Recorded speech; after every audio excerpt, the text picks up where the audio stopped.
So karon kay mag-taste ta sa tong sugar kay murag taas-taas na jud ba. Mag-check tayo ng sugar natin kasi feeling ko mataas na yung sugar natin. So fasting ako ha. Kay gising ko lang yung oras ngayon dito ay nasa 7 yata. 11 na pala. Kala ko 7 oh. Mag-test ta kay nung sana ni mag-test ta ani kay wala na jud. Huwag pait-pait naman dyan itong kahintan ano yung tagalipong-lipong ano ba. Nasa ko pang puan, pang check o ano, pang BP. Gihatag ako sa akong friend na ako kay gipangayo man niya.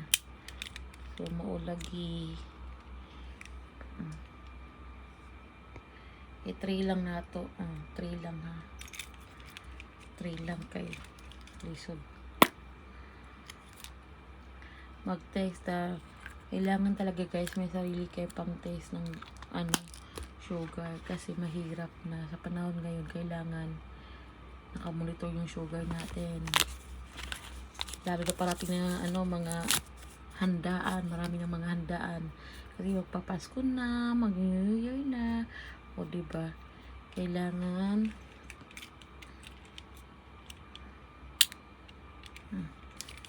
siya unang na itong kahintang ani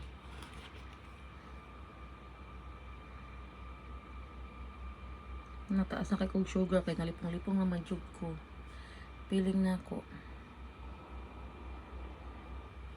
lang na ako kay taas na akong sugar oh my goodness normal lang 89 lang siya guys ano na siya kanang fasting wa pa ako nagkaon alas 11 na ako ni mata pero kagabi dagang kay ko nakaon na ako nagkaon mig sinugba nagkaon mig bisan sa mong kaon so nalipong ko so mao jud problema na ako kay sige ko kalipong kay ngano low blood jud ko o kanang usahay akong sugar na maabot siya 60 70 kay di jud ko naga palabig rice di pud ko nagakaon og mga palang tamis umiiwas ako sa mga matatamis sa mga coke sa mga soft drinks kaya ganyan na talagang yung sugar ko tapos pag kumain na ako guys magiging 100 na siya syempre di ba kumain na tayo 100 120 normal lang yung ganyan o di ba so kailangan yun na itong mag-taste kailangan ating mag-taste talaga di ba para maintain ang ating sugar kailangan monitor para makaiwas tayo sa mga bawal lalo na ngayon marami ng mga